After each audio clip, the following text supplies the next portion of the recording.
This is AP Calculus AB, final exam number 3 solutions. Again, I should start off by talking about how we did on the test. So we did really, really good. Again, for those people that are watching in the future, there were 6 girls that took this test, so that's where all this data is coming from. I highlighted problems that I need to spend a little bit more time on. Those are the ones that either all or most of us missed. Because 29 really corresponds to number 76, this is the calculator portion for the multiple choice. I need to spend time on 85 and 90. All right, so let's get started with number 1. This is going to be top-bottom rules, and top-bottom rules only work if we have everything multiplied out. So if you see this, just multiply them, and I could FOIL, but the shortcut here is only look for the 2x and then the minus x and multiply those together, so I get a negative 2x squared. And I don't have to worry about the rest because this is going to be the highest term. The next term over here is going to be lower, so I'm only going to worry about the negative 2x squared. And then same thing for the bottom. I'm going to worry about the x and then this x. That's going to be all over x squared. And then when I take the limit as x goes to infinity, you basically don't worry about the x squareds anymore. They're both the same term, and I'm left with negative 2. The correct answer is B. For number 2, this is just a basic antiderivative. I need to get this into a better form, so it's going to turn into integral of x to the power of negative 2 dx. And then from there, I just take the antiderivative. So it was x to the power of negative 2. I'm going to go up a power to the negative 1 and then divide down. All of that divided by negative 1. Technically, I could go over negative 1 like that, but it's just easier to write negative 1 or just negative x to the power of negative 1.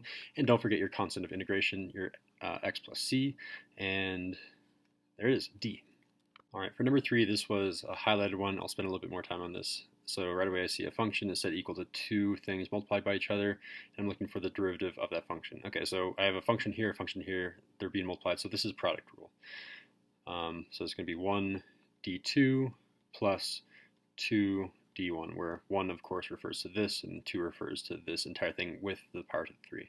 So 1, I'm just going down with formula, this is going to be x minus 1, and then d2. So the derivative of this whole thing, I'm going to bring that 3 down first, so it's going to be 3, and then keep the inner here, so it's still x squared plus 2, and now it goes down a power to the power of 2. Okay, that was doubter. Now I need to multiply by dinner. Dinner in here is just going to be 2x, so times 2x. Perfect. That was, this whole thing right there is d2. That's this d2. Now I'm going to do plus, and I'm going to do 2d1. So 2 is x squared plus 2, all of that to the power of 3, and I'm going to be multiplied by d1, so derivative of 1 is just 1.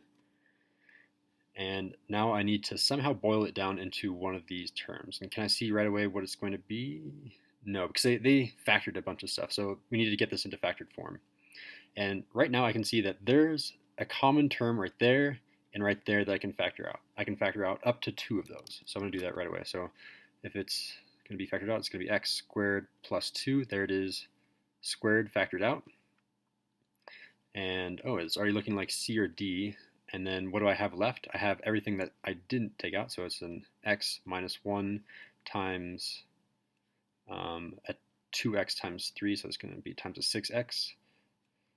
And then that's going to be plus all of this thing. But we took away 2, so there's still 1 remaining. So this is going to be x squared plus 2. All right, does that look like one of these forms? It's probably C or D, we know that much. Can I tell what it looks like? I notice that the difference between them, an easy thing to look at is the constant at the very end, or I could look at the very beginning also because 1 is 7, 1 is 1. Either way works. I think the easiest thing is to look at the very end, just the numbers. I notice that everything here is going to have a x in it, so I don't really need to worry about that because the 6x times negative 1 is a negative 6x. And I have a 2 there, so I see it clearly. There's a 2 there, so the answer is D with that shortcut method. If you want me to do all this work, I could, but I mean, the other way of verifying it is just with looking at the x squareds. There's going to be a 6x squared here, 6 times x, and then another x squared. 6x squared plus x squared is another 7x squared. So that's another way to verify part 3, number 3, I guess. Number 4 is going to be the general antiderivative distributed into each of these terms. So just take the antiderivative of both of them. It's not that easy because you notice that the u here is 2x, so that means du is 2, it's not 1, which means we're using taxman. So just use taxman to both of these, and then don't forget your constant of integration, which you can't forget because it's multiple choice. So antiderivative of sine of 2x, I'm going to skip a few steps because you should have done taxman so many times that you'll know, okay, it's going to be 2 and then 1 over 2, so the 1/2 is going to come out in front. So it's going to be 1/2, and then anti-same is change, so it's going to be a negative 1/2 cosine of 2x, and then I have anti-change, which is same, so it's going to be the same sign, so it's going to be plus, oh, I forgot the 1/2, plus 1/2 sine of 2x. I cannot write my 2's very well today. 2x plus c. All right, which one of those matches? It looks like it is B. All right, for number 5, we have the limit as x approaches 0 of this thing. So when I plug in 0, that's always the first step. I'll notice I'll get 0 over 0, and then whenever we get 0 over 0, we want to factor, eliminate, and then plug in again. So I'm going to factor. The top, I can factor out an x squared, so it's going to be x squared times 5x squared plus 8.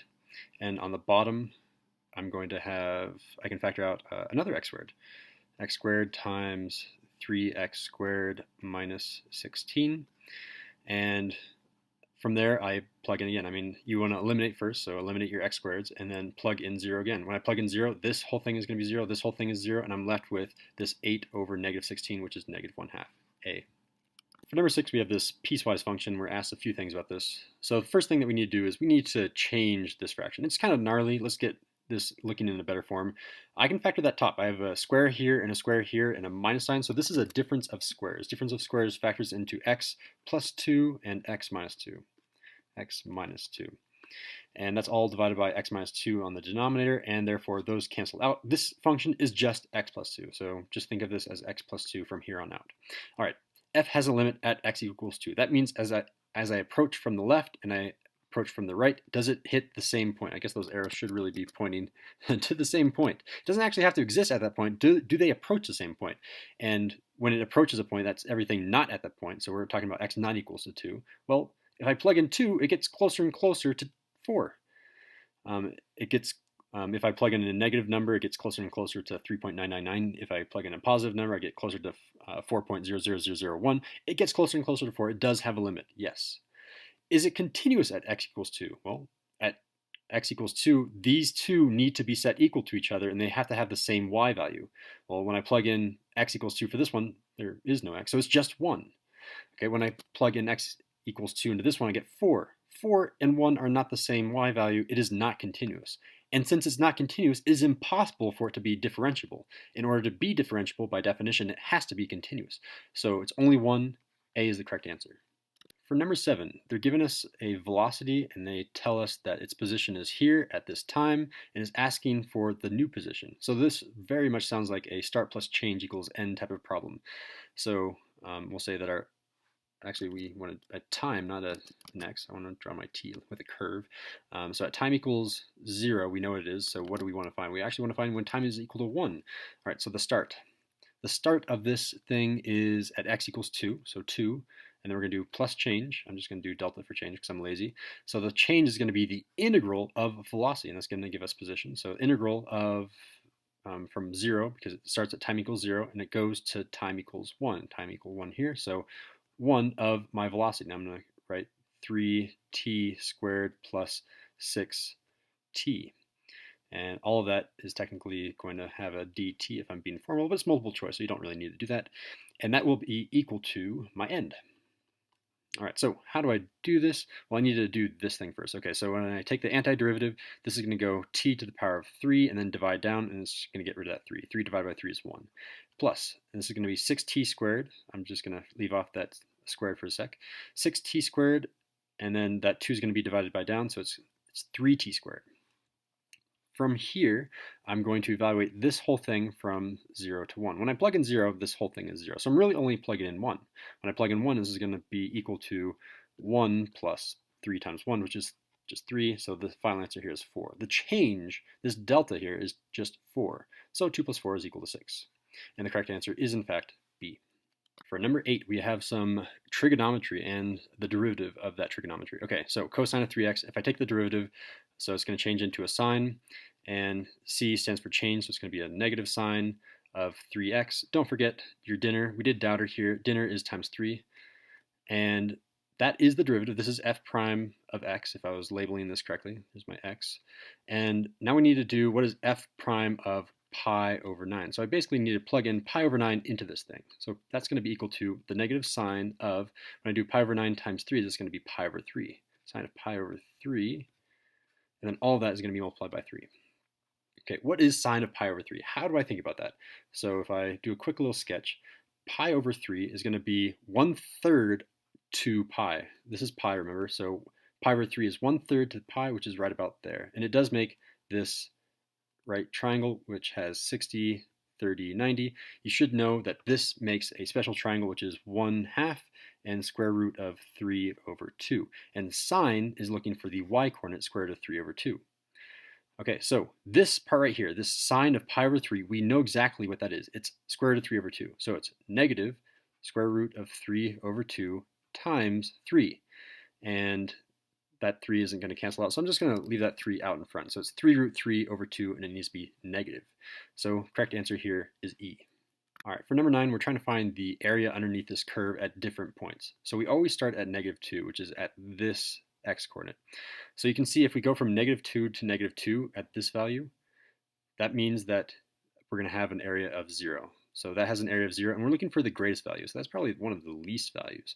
What happens if we plug in the -3? So that's going to be from -2 to -3, which is going backwards. So it's going to be the negative area from -3 to -2, which is going to be this positive area. So it's going to be a negative of that positive area. This is a negative value, therefore it's not A either. All right, so it's going to be one of these three choices, and you don't really have to do any math. You don't have to find any area. You can just use logic here. So if I go from -2 to 0, that means I'm looking at this area right here to 0. Pretty good. But if I go even further, I can get more positive area at g of 1. So g of 1 is bigger than g of 0, so let's cross off g of 0. And g of 2 comes all the way down here. Remember, if it's below the x-axis, this is now negative area down here. And it will be, oh, that last A was weird. And that will make this even smaller than g of 1. So g of 2 is smaller than g of 1, therefore the correct answer is D. All right, number 10 is asking us to use 4 different approximations and the actual area and figure out which one has the least value. All right, so obviously we're going to be comparing everything to the actual area. Actual area is if we shaded in this entire region underneath the curve without drawing any extra lines.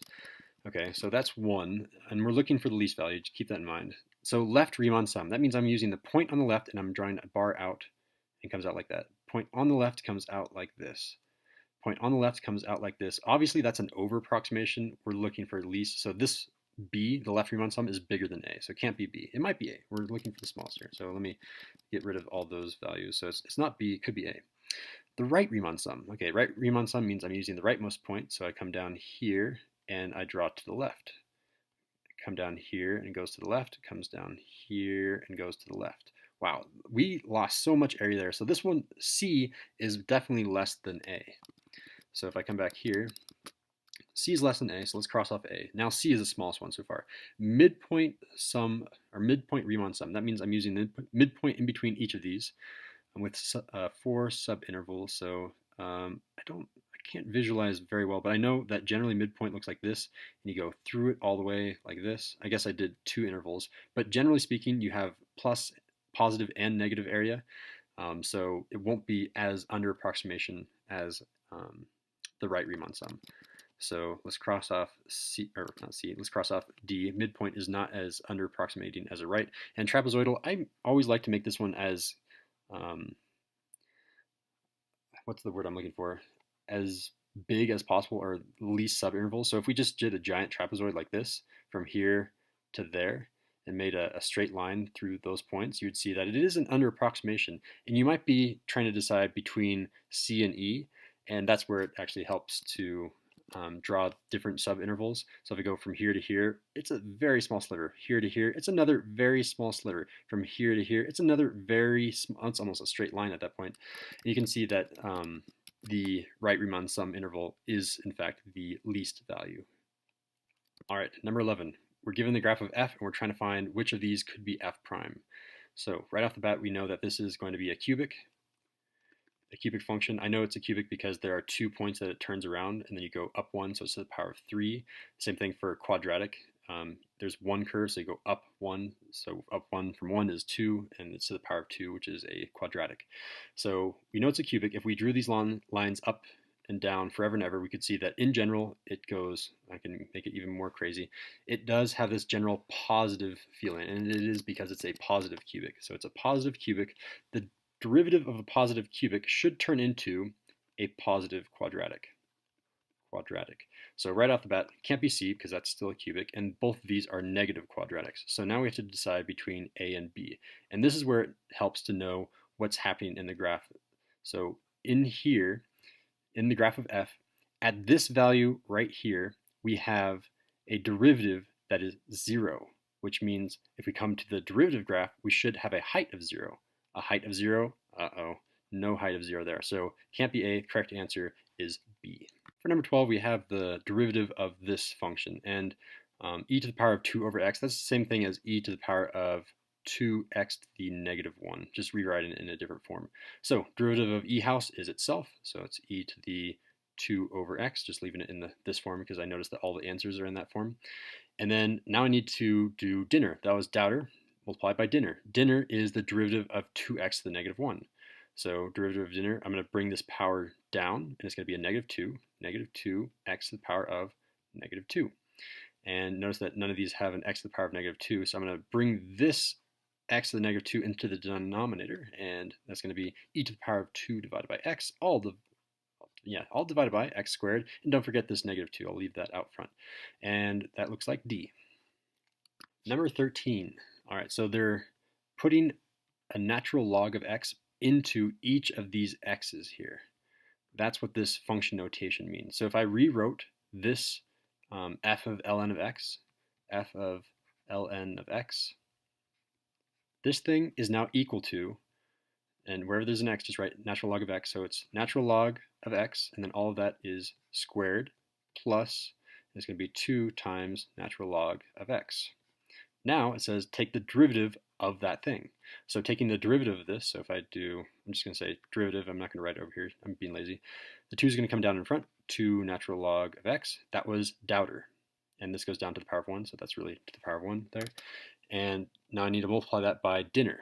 So I'll put parentheses just so you can see what I'm doing. Dinner, derivative of natural log is just 1 over whatever the u was, 1 over x.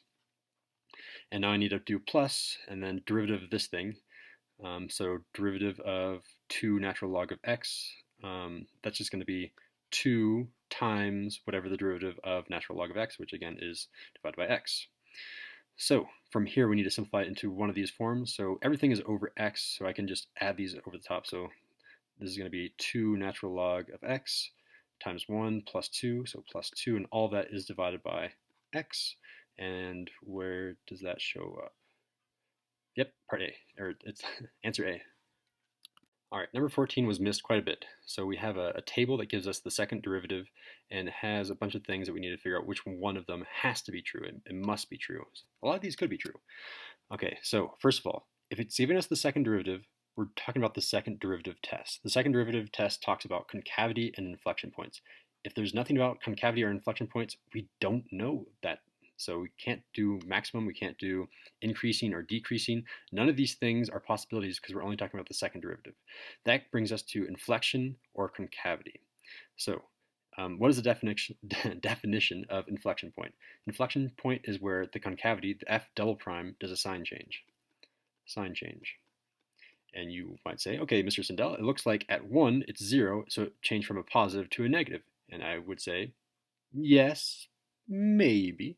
The reason why it's a maybe is what if I had an extra table and it's 0.5 and 1.5 for the table, and at 1.5 I had maybe a negative 2, and at 1.5 I had a negative 3. Now from negative 2 to negative 3, it doesn't change sign.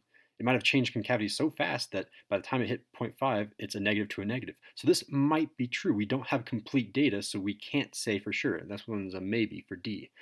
And then E is saying it changes concavity on the interval 0 to 2. And it doesn't say it changes concavity once, twice, it just says that it changes. And you have to agree with that because it was concave up here because it's a positive, and it's concave down here because it's negative. That is irrefutable. That has to be true. Correct answer is E. For number 15, we have this fraction antiderivative. So how do we take the antiderivative of this? And you will probably be guessing it's probably U substitution or taxman, because there's no really other method that we have to get rid of something complicated. And you're right. I'm going to use taxman. I can use U substitution. They're basically very similar for this type of problem, just because of how it's set up. So U. I always have to start with U in either case. What do I set U equal to? Generally, set it equal to the ugliest thing. X squared minus 4 is the ugliest thing, so I'm going to say x squared minus 4 is U. And if you set U equal to X, you'll find that taxman fails. You're paying the taxman a variable rate, which you can't do. So U does have to be this. So what is taxman? Taxman is knocking at the front door. He is X, or top door kind of. And what is the derivative of U? Derivative of this thing is 2x. So the fraction turns here, it turns into 1/2. I'm going to pay the taxman, x turns into a 1/2. So now this is going to be integral of 1/2. That's where x used to be. And usually for taxman, we just write x squared minus 4 down here. But it's going to be a little bit easier if I write u. And I'll show you why in a sec. So I'm going to pull this 1/2 to the outside. With constants, you're always allowed to pull them out. And this is now going to be 1/2 the integral of 1 over u. Does this thing ring any bells? Integral of 1 over u? It should. This is the natural logarithm. That's just a definition of the natural logarithm. So this is going to be 1/2 of the natural logarithm of u. And instead of writing u, I'm just going to write what the u was actually, which is x squared minus 4. So x squared minus 4. And I am a bad person. I should have done absolute value. Whenever you take the antiderivative, it has to be absolute value to keep your domain correct. So x squared minus 4. And don't forget your constant of integration. Okay, does that look like any one of these? It does. C, that's the correct answer. Right, number 16, we're looking for y prime. This thing is really y prime, and it gives us a bunch of x's and y's and stuff in an equation. So take the derivative of everything. I know that I'm going to have a product rule somewhere there, and I will get a y prime out. And then we're going to isolate for that y prime, and it will be set equal to one of these. Okay, so taking the derivative, sine. Derivative of sine changes it into a positive cosine, because it's positive because S stands for same sign. So it's cosine of xy. That's outer. Don't worry about the inner yet. And I'm going to multiply by dinner now. So dinner is going to be product rule. So I'm trying to find the derivative of x times y. And product rule again is 1d2 plus 2d1. All right, so 1 is x, 2 is y. So 1d2 is x, y prime, and 2d1, so plus, by the way, all of this thing is right here. All of this thing is dinner. Keep parentheses to make sure that you get those correct. 2 is y, and d1 is derivative of x, which is just times 1, so 1. And well, times 1, that makes this y. Okay, that's going to be set equal to, derivative of x is going to be 1. Perfect. So now we're trying to find what y prime is. So get everything on the other side. So I'm going to divide both sides by cosine of xy, and that's going to be xy prime plus y is now equal to cosine of xy. Oh, sorry. 1 divided by cosine of xy. That makes more sense because I divided both sides. And I'm still trying to find what that y prime is. That's what I'm searching for. So I'm going to subtract y. So it's going to be 1 over cosine of xy, all of that minus y.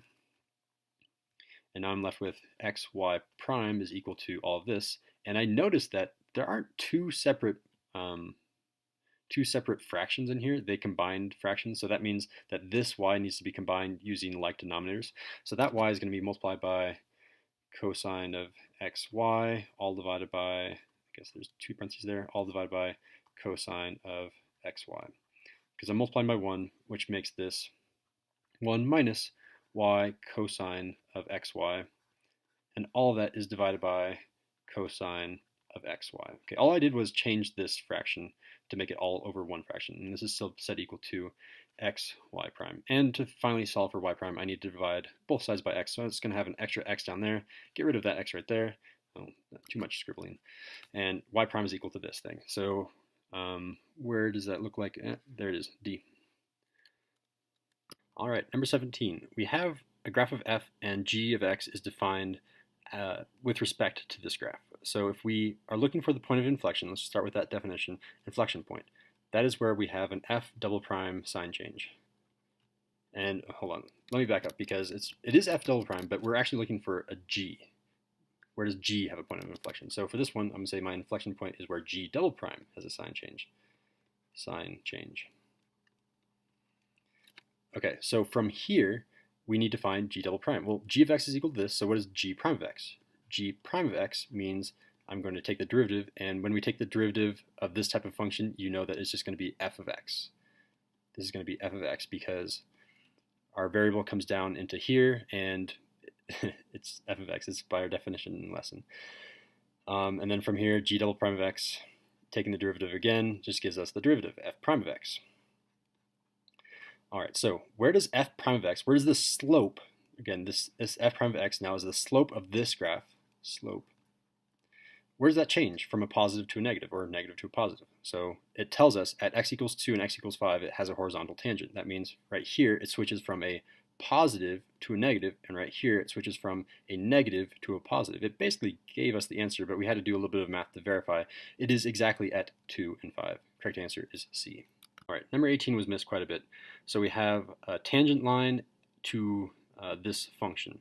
So the definition of a tangent line means it has the same slope wherever this graph moves. So for every x coordinate, that means that every slope here will match every slope here. Mathematically, take the derivative of this, and it should be equal to the derivative of this. That's the definition of our tangent line coming into play. I'm going to make this a little bit nicer. I'm going to make this into y equals k minus x, so that it kind of matches this form, y equals y equals.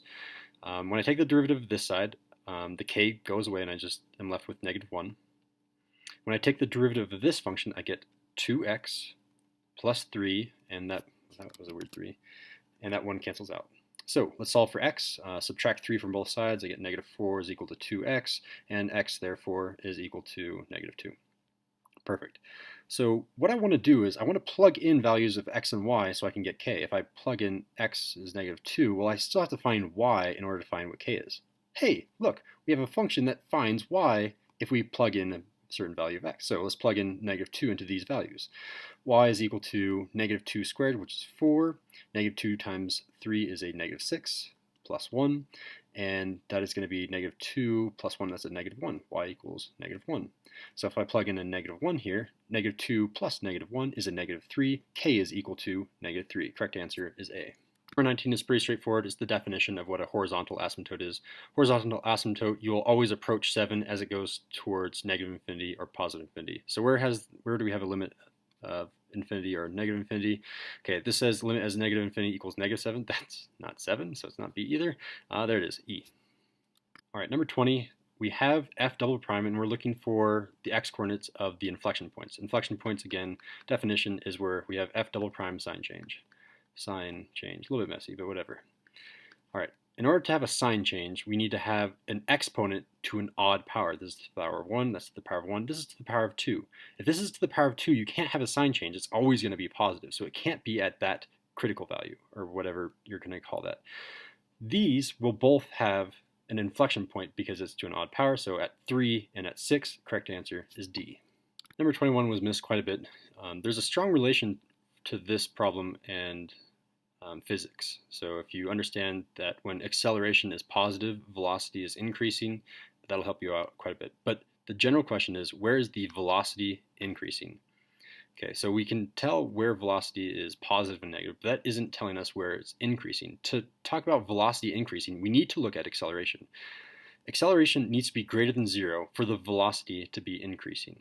Whenever you have increasing or decreasing, you take the derivative of whatever you're talking about. So velocity increasing, take the derivative of velocity, that's acceleration. If you're asking about where is the position increasing or just general increasing, then you just do the derivative of position, which is velocity. Okay, so where is acceleration greater than 0? It tells us that we have an inflection point at 2. So that's where it changes concavity. It's concave up here and concave down here, separated by this line at 2 that it tells us in the problem. So it's wherever acceleration is greater than 0. Where is it concave up? It's concave up between 0 and 2. Correct answer is A. Number 22 is a word problem. Okay, so we need to analyze this. A rumor spreads in a population at a rate. So rumor spreads at a rate. Those are the main words. Rumor spreads at a rate, that tells me it's d something dt. And I guess with these options, dp dt. Okay, and that's going to be equal to, is proportional to. That this proportional to just means equal sign. The product of, okay, so it's going to be these things are multiplied. That's product of the number of people who have heard about the rumor number of people. So P denotes the number of people who have heard about the rumor. So P is the number of people who have heard about the rumor, which is matching up with that first part. So that's going to be P here. And the number of people who have not heard about the rumor. Okay, so it's kind of like the opposite of P. So it's going to be all the people minus P, and all the people is N. So it's going to be capital N minus P. Let's keep reading. Which of the following differential equations could be used to model the situation with respect to t where k is a positive constant? Where does k come in? Let me reread this. Who have heard about the rumor? I don't understand where k is coming in. I guess you just multiply everything by k. Oh yeah, looks, everything in here has a k in it. So just multiply everything by k. So we'll just put a k outside. So we're looking for kp times n minus p, and oh, there it is. Correct answer is B. And notice that there isn't anything in this problem that said there's a time. So D and E, t is not mentioned in it. So D and E are eliminated because there's nothing with relationship to time. Number 23. So we're trying to find a solution to this differential equation. So this is very similar to asking for the particular solution to this initial condition, which means we're doing our 4 steps. Technically, you only have to do the first 3 in a free response, but you do have to do all 4 steps for this one. So step 1 is to separate. Separate, and that means it's going to be I have a y dy. I multiply both sides by y, and multiply the dx up here. It's going to be x squared dx. Perfect. Step 2 is to integrate. Integrate. Bad handwriting because I'm writing fast. So from there, I'm going to take the integral of y dy, set that equal to the integral of x squared dx. And when I take the integral of y, it's going to go y to the power of 2 and then divide down. I'll divide by 2, and that's going to be equal to, it's kind of the same thing, x to the power of 3 divided by 3, and we'll just put the constant over there. And we don't know what that constant is, and we'll have to find it using this initial condition. We'll do that in a sec. Let's go ahead and kind of do step 4, which is isolate. So I want to get that y by itself. So I'm going to multiply everything by 2 and then square root it. So if I do that, I'm going to be left with y is equal to, so everything in here is multiplied by 2. So it's going to be 2x to the power of 3 over 3 plus 2c, and then all of that is square rooted. So that's what y is equal to. Now somehow we need to use this initial condition, and we can plug that into either of these equations because they're both the same. This bottom was just rearranged. So I'm thinking I'm probably going to just sub it into this equation right here to get that initial condition. So this is technically where step 3 comes in, and this was step 4 where we isolated. But step 3 is to evaluate, and that just means I'm plugging in those values. So my x value is 3 and my y value is -2.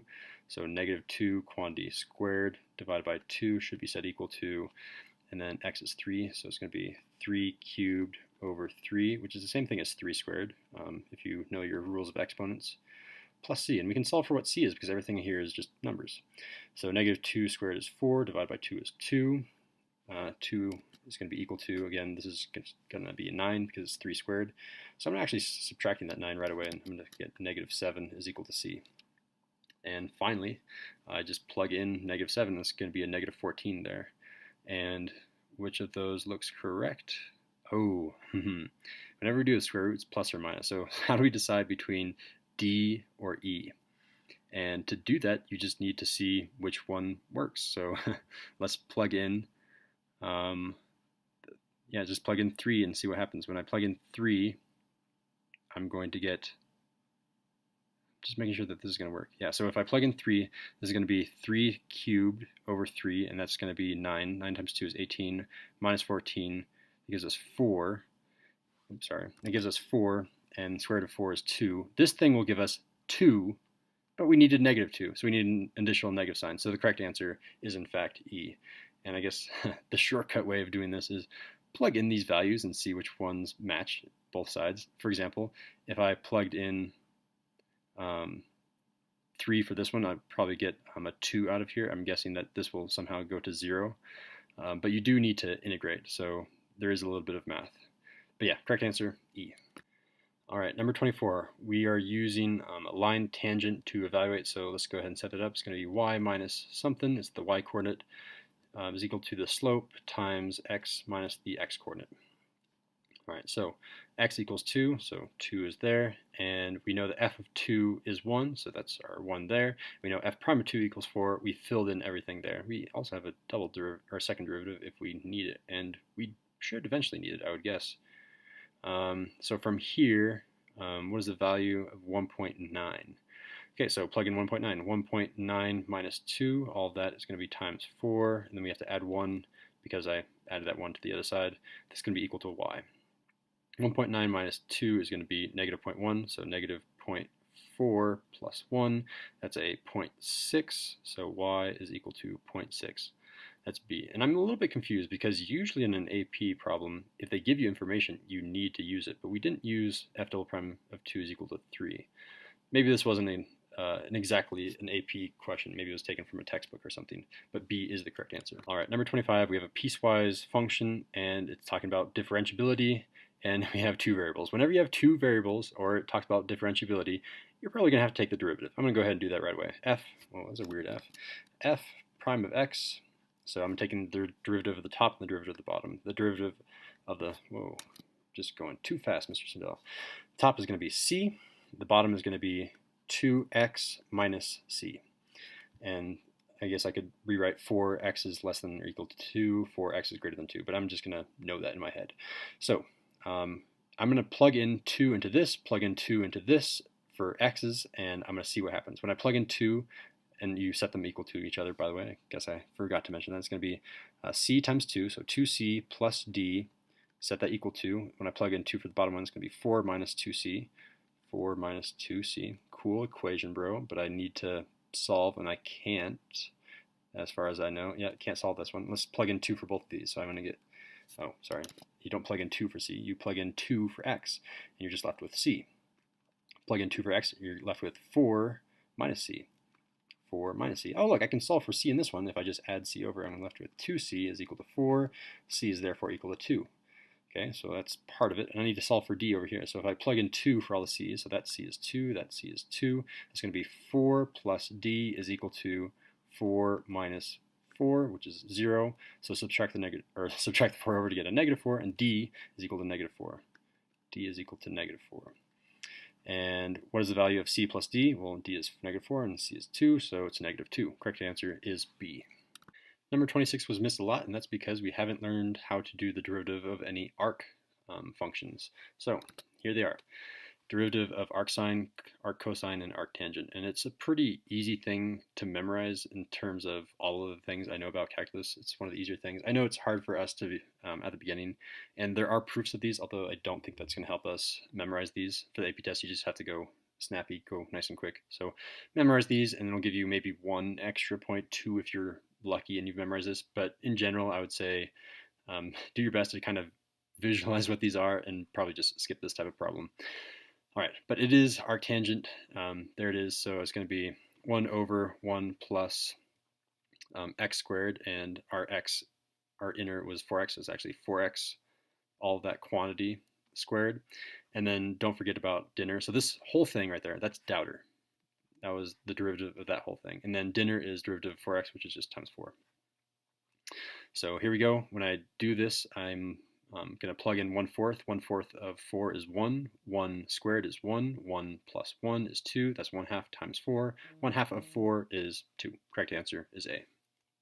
Number 27 is talking about this slope field. So we're given what the slope is possibly for this graph. Things that you really need to know for this type of problem is look at where the slope is 0 and maybe where it's positive and negative if you can't figure it out after that. I noticed that for all of these coordinates right here, all of the -1 for x's, so this is x equals to -1, -1, oh, come on, Mr. Sindel, -1, all the slopes are 0. So whenever I plug in x equals -1, I should somehow be able to get a 0. So if I plug in -1, that gives me -y. Not what I'm looking for. If I plug in -1 for x, I'm going to get a -y minus y, which is -2y. No, that doesn't give me 0. If I plug in a -x, so it's going to be -y plus y, that'll give me 0. So it could be c, maybe. If I plug in -x, or -1, that's going to be a -y minus 1, that's not 0, it can't be that one either. And if I plug in -1 for x, that's going to be 0 cubed, that gives me 0 too. Okay, so it's between c and e. Just from looking at the fact that x equals 1 always gives you a 0 for the slope, and these are all slopes. Next thing to look at is all of the y's. All of this y equal to 0 will give you a slope of 0 also, and that'll help you decide the final two. So when I plug in y equals 0, do I get 0? Y equals 0, y equals 0, that's 0, 0. So it looks like C works. Let's just check over here. If I plug in y equals 0, there's no way to make this go to 0, which means this one is incorrect because it doesn't even have a y, which means if I plug in y equals 3 and x equals 5, I should still be able to get to 0, but 5 plus 1 is 6. 6 cubed is definitely not 0. Can't be E. Correct answer here is C. Number 28 is a derivative of the inverse. So we're finding g prime of the inverse. All right, so whenever you're doing inverse functions, you have to memorize this equation. It's the fastest way to do this problem. It's the fastest way to memorize this type of problem. So g prime of x is going to be equal to 1 over the opposite of g, so f prime of whatever that was, g of x, f prime of g of x. So memorize this thing. Notice that this and this match up in terms of the name of the function, and then you take the derivative of the reverse function. That's kind of how I think about memorizing it, although you can find your own way. So that means I'm going to do 1 over, so I'm going to plug in 3 here, so g of 3, and it tells us what g of 3 is. It does not tell us what g of 3 is, but g of 3 here will equal 6 because that's the definition of an inverse. You can go backwards. So g of 3 is equal to 6 based on this. So it's going to be 6 here, and f prime of 6, what is that? F prime of 6 is negative 2. So this is going to be equal to 1 over negative 2. Correct answer is A, 1 over, or negative 1/2. All right, time to begin our calculator portion. We don't actually need our calculator for number 76, but let's go through this. So f increasing, what is the definition of f increasing? That's where f prime is greater than 0, or where f prime is positive. We're given a graph of f prime, so we're looking at heights here. Where are the heights positive? Positive, positive, positive, 0, but still, it doesn't really separate the integral, I guess. It does formally, but not in this problem. Still positive, and then switches to negative. So between there and there, it's positive. So between negative 2 and 3. Between negative 2 and 3, B. Number 77, which of these are true? All right, so limit as I go to 2 from the negative side. As I go to 2 from the negative side, it approaches this height. So yeah, good. As I approach 2 from the positive side, it approaches that point right there. It approaches this y value. Great. Let's back up here. I just want to make this nice and clean. So those two, yes. The double-sided limit. So as I go from this side and from this side, I should approach the same height. No, they approach different heights, so not 3, just 1 and 2. Correct answer, C. On number 78, we have a bunch of decimals in our answers, which means I'm definitely using my calculator, and it's looking at increasing. Where's f increasing? Again, definition of f increasing is wherever f prime is greater than 0, wherever f prime is positive. It gives us f prime, so just graph it, figure out where it's above the x-axis. Let's do that. So open up our calculator, y equals, plug in sine of x, x squared minus, x cubed. I would have made a giant mistake there.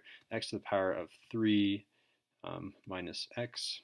Cool. And that's going to be from 0 to 2. So 0, enter 2, enter zoom, 0, zoom to scale, and just look for wherever we have positive values. And we can kind of approximate here. I guess those are pretty close. We'll have to probably find that. Okay, where do I have positive values? So that's 1, so between 1 and that value. So we need to find what that value is. It's clearly not C, not D, not E. It's between 1 and some number over there. So we're going to do second trace. We're looking for a 0, so 2. In between, sure, there. We'll just say 1.5. Definitely between 2. I'm just going to say 1.75, just a number in between 1.5 and 2. Should give us 1.69. There it is, B. For number 79, we have these two separate integrals, and we have to find what happens when you combine them. The trouble when you combine them is that this one is given incorrectly, kind of. I mean, it's given correctly in calculus, but we would like it to go from 2 to 5, because then it goes from negative 5 to 2, and then from 2 to 5. So we're just going to flip it. When we flip it, it's going to be 2 to 5, and of all that stuff, and it's going to be equal to, you take the negative of it. So it's going to be negative. It's the same thing. So negative 4 is a positive 4, and then you just add those two intervals up. So negative 17 plus a 4 is going to be a negative 13. Correct answer, B. For number 80, we're given the derivative, and we're looking for inflection points. So inflection points, IP is where you have an f double prime sign change. Sign change. All right, so we're given f prime, so we need to find where the next derivative has a sign change. So we have a calculator. Let's just go ahead and graph f prime and look for where it has a change in slope, because that will correspond to an f double prime sign change. So coming back here, we are going to go back to y equals, let's get rid of that, x squared times cosine of x squared. Cool, and our window is from -2 to 2, zoom 0. Did I hit 0? There it goes. Okay, so just explain a little bit more. This is f prime, so the heights are going to be, on this graph, are f prime. The slopes are going to be f double prime. So again, we're looking for where the slope changes from a positive to a negative. It can't go from a positive to a positive. For example, actually none of them happen in here. So I go from a negative to a positive there, a positive to a negative. This is a negative to a positive to a negative, and a negative to a positive. Literally, each of these turns are an inflection point. 1, 2, 3, 4, 5. Correct answer is E. Number 81. So antiderivative, so of f of x. So just writing down what we have. G of x is an antiderivative of f of x. And it tells us that g of 2 is equal to -7. So when I have an x coordinate, when x is 2, then this antiderivative is -7. So this antiderivative becomes -7. Then g of 4 is equal to what? Okay, so this is kind of a start plus change equals n type of deal. So we're looking for what x coordinate? We're looking for 4 now. Start plus change. So we know that the starting y value, it tells us our starting y value is -7. And our change is going to be the integral between this x coordinate, or sorry, we started at 2 and then we go to 4. So from 2 to 4 of f of x dx. Cool. And then we have to solve. Oh no, that's all we have to do. We have to set that up. And I guess it's f of t. So yeah, it looks like we have E as our final answer. And just making sure you understand how we got that. I mean, first you have to notice that it's a start plus change equals end type of problem. And then from there you have to analyze that x is 2 is your start and y equals 7 is your start for your y. Remember, this one is always your start for the y, this one is always your start for your x. Or I guess it's the end for the x, and this is the start for the x. For number 82, we have velocity and, oh, I'm just skipping ahead. We have a bunch of decimals. Let's use our calculator. I know I'm going to be using the calculator in here. Okay, so we have velocity. What is the acceleration? Oh, so we know that velocity, if I take the derivative, d dt of velocity, vt, I get acceleration, at. So I'm taking the derivative and plugging in t equals 3. So it's going to be math 8, taking the derivative of this thing. So it's going to be 7 minus 1.01, all of that to the power of, and I'm going to do parentheses here to, no, I don't need parentheses, so it's going to be negative x squared. Okay, that's our function with respect to x. From, not from where to where, it's just at 3. Whenever you do derivatives, just one number there. Cool, hit enter, 0.055. Cool, correct answer is B. For number 83, we're trying to find the area bounded by these two curves. And a bunch of decimals, so we're going to use our calculator. And I have done this problem before, and I do know that the general function does look like this. So it has two curves, and then there's a line that goes like that, and it intersects so that there's a positive area and a negative area. This is a horrible graph of what's actually happening. But to account for the fact that we have a positive and a negative area, we want to treat both of these like positive areas. So what we're going to do is we're going to subtract these two and then take the absolute value of that. And we're going to do that all at once on our calculator. So I'm going to do math. I'm going to go to the right, absolute value. So absolute value, and then I'm going to subtract these two problems. So it's going to be x to the power of 3 minus 8x squared plus 18x minus 5. And then I'm going to subtract this in parentheses x plus 5. Just keep that in parentheses. And then there's the end of the parentheses for the absolute value. You don't actually have to end the absolute value, and it'll still work. Okay. You don't know what this window is from, so I would just say you don't know, so just go from -10 to 10, and then you'll know. I had the actual value on there before, but whatever. And then zoom 0. And you can zoom in to whatever it looks like it's intersecting the x-axis. So it hits the x-axis, boom, right there around 0, and I need to zoom in right there, so that's about 6. So I go back to my window and go, okay, it's from 0 to 6, and then zoom 0 again, zoom to scale. And we'll see that it does in fact have a double bump, which indicates that it intersected twice. Cool, so now I need to find the area in between the curve and the x-axis, so between here and here. But what are those values? So I need to find what they actually are. They actually come out to nice integers, but how do I find that exactly? So I need to calculate the 0. I'm going to guess that point is about 1, so I'm going to guess between 0 and 2, and I'm going to guess 1.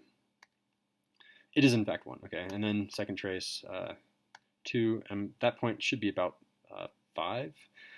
I'm guessing, so I'm going to guess between 4 and 6, and I'm going to guess 5. It is in fact 5. Okay, so now I need to find the integral, so 7, between 1 and 5, and it will tell me the area under all of those added up is, you got this, there you go, calculator, it is 11.8333 repeating. Correct answer is B. For number 84, we're given a graph of f prime, and we're looking for any relative maximum. So definition of a relative maximum is where f prime changes from a positive to a negative. And since this is all of f prime, we're looking for where the heights change from a positive to a negative. All right, so this is a height that changes from a negative to a positive. Not quite. It goes from a positive to a positive. Not quite. Finally, right here, we go from a positive to a negative height. It's only at 4. Correct answer, C. Number 85, a lot of people miss this one as well. This is just straight on the definition of what the integral is of the derivative. So if you take the integral of -4 to -1 of f prime of x dx, the antiderivative of the derivative, this is fundamental theorem of calculus, it is the same thing as just f of x. So this is f of x, that's the antiderivative of the derivative, and now that's evaluated from -4 to -1. So that's the same thing as f of -1 subtract f of -4. So f of -1, that is -1.5, -1.5, minus f of -4. F of -4 is 0.75, 0.75. That is -2.25, and B is the correct answer. All right, for 86, we have a table with a bunch of velocities, and we're asked to find a possible graph of position. So velocity, think of that as kind of like the f prime. So this is like the slope of these graphs. Okay, key thing here, the slope at x equals 3 is 0. At x equals 1, 2, it's 0. Nope. X equals 1, 2, it's 0. Nope. At x equals 1, 2, 3. Okay, possibly. 1, 2, no, can't be D, and 1, 2, 3. Perfect. Okay, so it's between C and D just from this fact alone. Okay, what's the main difference between graphs of C and E? It's this part right here. Is the height at 1, is that supposed to be, well, we don't have heights. What about the velocity? Is the velocity at 1 0, or is the velocity at 1 positive? Velocity at 1 is positive. It's a 2, so it has to be C. Correct answer. All right, number 87, it tells us a start position. Start time is 0, start position is 2, and the velocity is this. We're looking for the position at time equals 3. This is a start plus change equals n type of problem. So our initial time is 0, but we're looking for time 3. Okay, so start, it tells us that our y start, our position is 2, and we're going to do plus change. I'm just going to do a delta to be lazy. The change is going to be the integral between the start, which is 0, to this time 3 of this function. I'm just going to say VT. I'm being lazy. I know that I don't actually have to calculate it by hand. I'm going to use a calculator because there are decimals. VT dt, and that's going to equal the end. That's going to equal the end. All right, calculators, let's go. So we have this. Let's get out of that. And we want to do 2 plus math 9, the integral of velocity function. So now we have to type in that function. So it's going to be math. The cube root is 4, so 4. So the cube root of 1 plus t squared, so t squared. And that ends the parenthesis for that cube root. That's with respect to x from 0 to 3. 0 to 3. And hit enter. Don't have to end the parentheses for the integral. 6.512. 6.512, it's D. All right, 88. The radius is decreasing. So this r prime is equal to -2. It's decreasing, not increasing.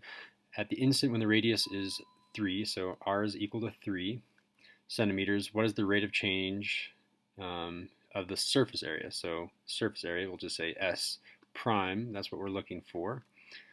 And it tells us this formula, which is nice because we need to take the derivative of that. So S prime, that's going to be 4 pi r, bring down the 2, so 2 times 4, which is 8, and then r prime.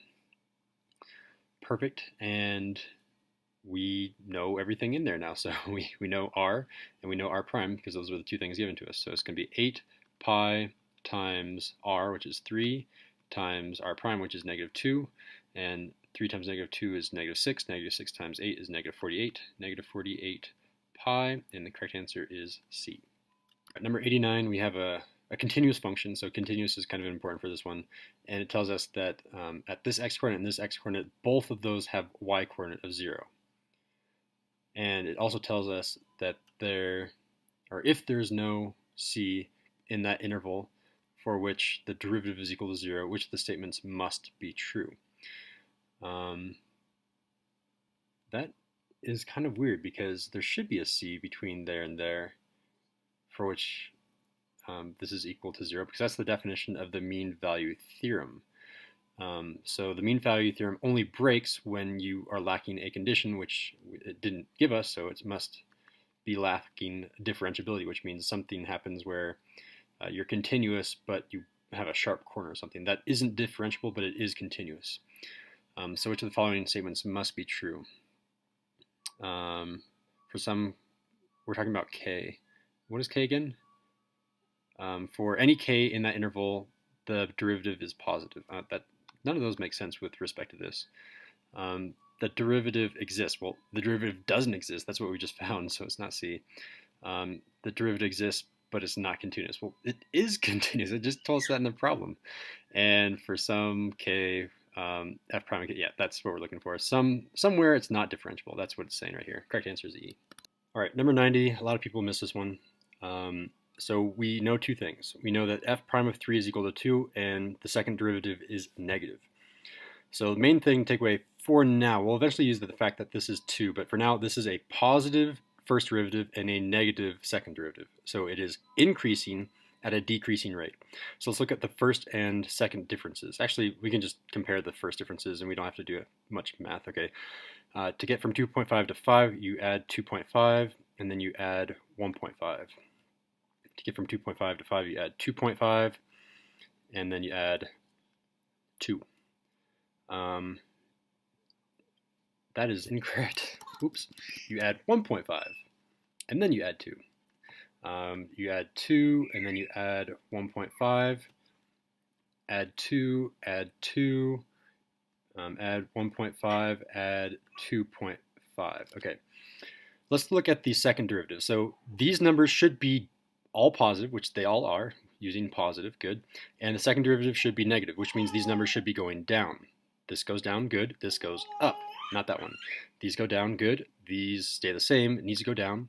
And these go up. Okay, so it's now between A and C using the fact that the second derivative is less than 0. Now we're going to use f prime of 3 is equal to 2. We're going to use the mean value theorem, which basically says that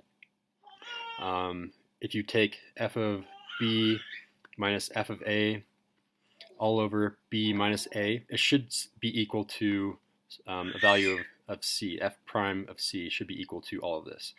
So if we look at these endpoints, somewhere between these two endpoints, we should have a value of 2. Okay, let's see if that works. Let's try this first interval, a. Let's do b is going to be 4, a is going to be 2. So f of b is going to be 6.5. 6.5 minus 2.5. That's all going to be divided by 4 minus 2. And that is going to be equal to 6.5 minus 2.5 is 4. 4 divided by 2 is 2. All right, so that one does match up with the mean value theorem. And if we do C, you'll see it doesn't work because you'll do 6.5 minus 3 all over 2, which is equal to 3.5 over 2, which is not equal to 2. So the correct answer here using the mean value theorem is A. All right, number 91, we're talking about average value. So average just means you're going to do 1 divided by the interval. So it's going to be 3 minus 1, or 3 minus -1. Integral of whatever you're talking about. So of that y value, I'm just going to say y dx. That's the y value. and that interval is going to be from -1 to 3. All right, this is all done on the calculator, obviously, because the answers are multiple choice. So let's go over here, and we're going to do 1 divided by 4 times all of this stuff. So it's going to be math 9. The integral is, okay, here we go, number punching, cosine of x. That is going to be divided by, and we'll do parentheses around this, x squared plus x plus 2. And that is going to be, yep, okay, good. And then that's going to be with respect to x from -1 to 3. And hit enter. And the number should just spit out. 0.183. 0.183, correct answer is C. All right, number 92, the last multiple choice question. We have a word problem where the population of the city, X miles from the river's edge, is some function per square mile. And we're looking for the population of the city. So notice that the river is over here, and then we're going to go to the right. Every time we go to the right, we plug in f of x. So essentially what we're doing is we have a function. As we go to the right, we can go right to the maximum of 4. So 4 is the boundary. So we're looking for something with boundaries 0 to 4. So that eliminates D and E right off the bat. And then let's just assume that the city looked like this. It was a perfect 1 by 4. That means that there are exactly 4 of those little chunks that are exactly 1 square mile. So for each of those chunks, you just look at f of x. This is the value of f of x, f of x, f of x, f of x. Those would be at different points. So that would be the integral between 0 and 4 of your f of x. The problem with this is we haven't accounted for the fact that the city is 7 miles wide, tall, whatever you want to do for the dimension. We haven't accounted for that, so we need to multiply by 7. The correct answer here is B.